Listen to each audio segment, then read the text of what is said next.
Which African leader have ever said this to US? Which African leader have ever defended their country just like the way the vice president of Ghana defended Ghana, and he said to Donald Trump, hold your aids, that Ghana is not a country to toy with, that they are coming for them.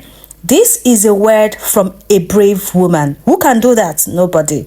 Guys, let's watch the video to see what she said. And don't forget to like this video, share with your family and friends, and subscribe to the channel. Ghana's recently elected Vice President, Jane Nana Opoku-Agyeman, is not playing at all. Today, I'm taking you to the Jubilee House in Accra, Ghana's presidential palace, where a few days ago, the VP addressed a group of students from Harvard Kennedy School and MIT concerning Trump's USAID funding cut.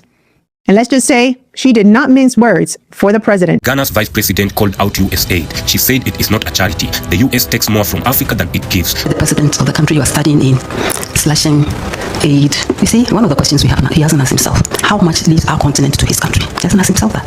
They think it's just charity. It is not. At the right time, we'll also take action. And it will not be funny. Awards signal a growing Pan-African demand to end Western exploitation and reclaim the continent's wealth. For decades, the US has provided aid through USAID, $1.2 billion to Ghana since 1961. But Africa's resources flow out faster. Nigeria loses billions yearly from oil exports dominated by foreign firms, yet remains one of the poorest nations. Studies estimate Africa loses $203 billion annually in illicit financial flows, far more than the $30 billion in aid it receives. Across Africa, leaders are pushing back. Rwanda's Paul Kagame has reduced reliance on foreign aid since 2000, cutting it from 86% of the budget to 27% by 2020. In 2024, Niger and Mali expelled French and the US troops after years of military presence failed to stop terrorism. Burkina Faso's Ibrahim Traore ended French military ties in 2023, forming the alliance of the Sahel states with Mali and Niger to assert regional control. The West promotes democracy, but it's faltered in Africa. Nigeria's 2023 elections were marred by irregularities, yet oil wealth stays with foreign companies. Kenya's 2017 vote sparked violence, leaving dozens dead. Meanwhile, Kagame's Rwanda has a 6% annual growth rate, and Traore's Burkina Faso prioritizes security over elections,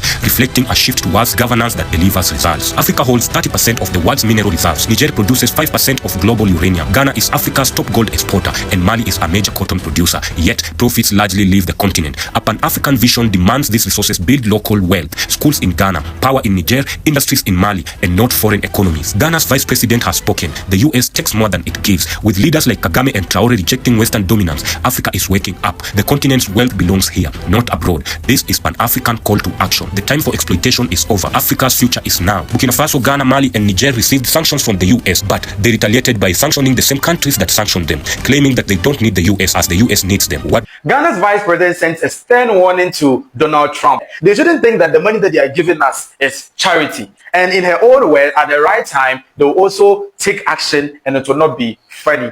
It always be funny. But she should be some yas and false, some killer. She's the woman of valor. You won't even feel it. You get it. He won't. What should they talk now? You know, they make sense. The money, somebody money where they give you. You don't get safe for talk. The money they give you, then the things they give out, you know, be comparable. Trump shouldn't think that the aid that he provides countries like us is charity.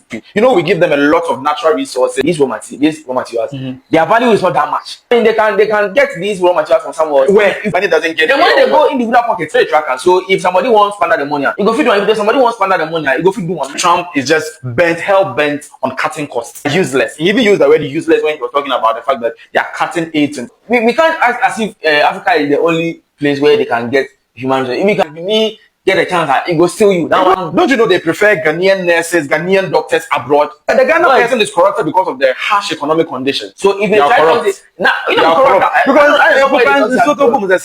you know they don't grow cocoa in the US. Yeah, so we feed them. We and Cote d'Ivoire, we are the largest producers of cocoa. The US cocoa industry will feel the heat.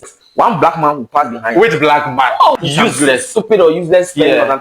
So we are able to successfully withdraw all our cocoa beans from the world market. There'll be scarcity of cocoa on the world market. So So she said at the right time. You don't even know the right time. So then, guys, the Vice President of the Republic of Ghana, Oba Penny, Professor Jane Nana Opoku-Agyeman, will issue strong warning about Donald Trump, American president, your vice president, issue strong warning. I made the video never have a show, but Oba Penny said, you know, what can I say?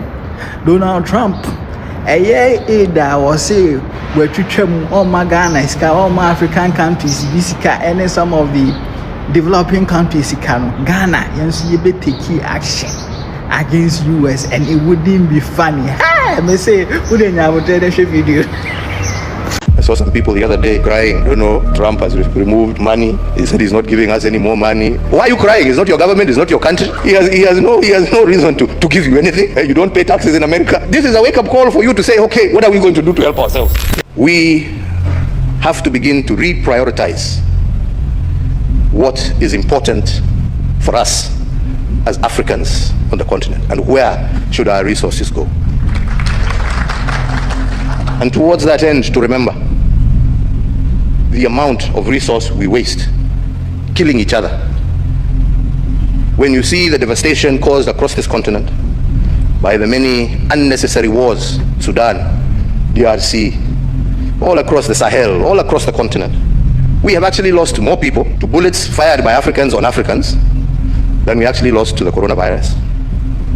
And we have actually spent more buying those bullets to kill ourselves than we have actually spent on protecting our health and our societies.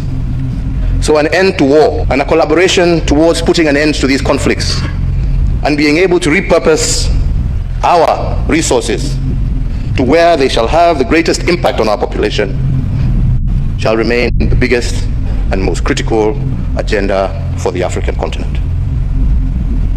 Let us be ready and let us be prepared.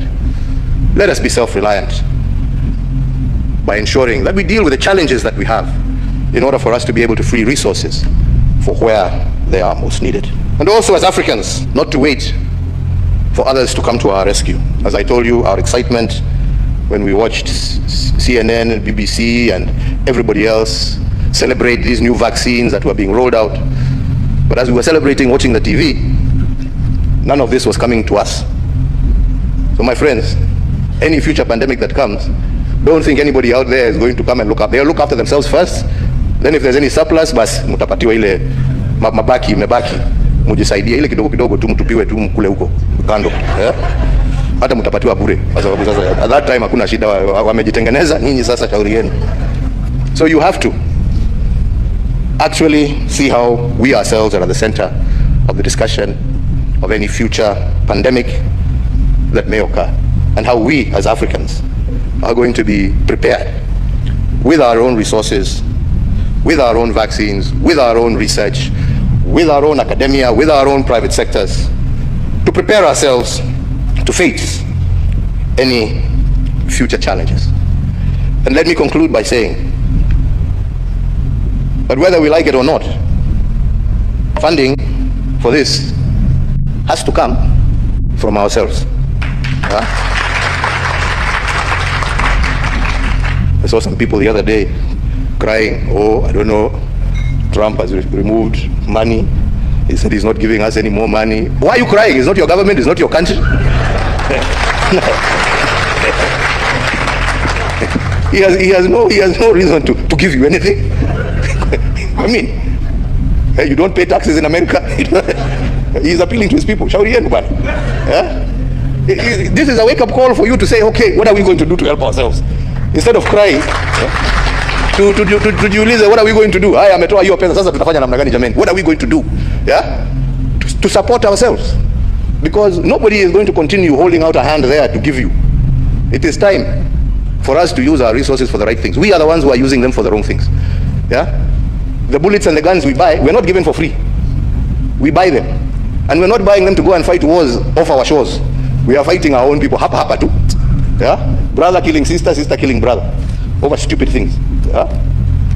Let us work together to bring an end to all of that and to focus ourselves on those issues that really matter for our people. I thank you very much. This is an eye-opener for Africans because recently we all know how Donald Trump sent all illegal immigrants out of America, both Ghanaians, Nigerians, Zimbabweans, Kenyans, Ugandans, South Africans. He sent them all out of America, and now he is halting the supply of aid to these African countries, and he knows that we Africans, we need this.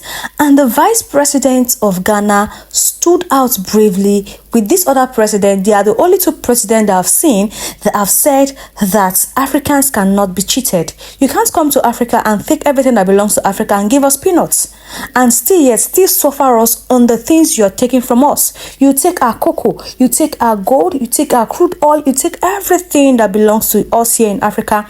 Then you decided that you want to halt the supply of aid to this African country.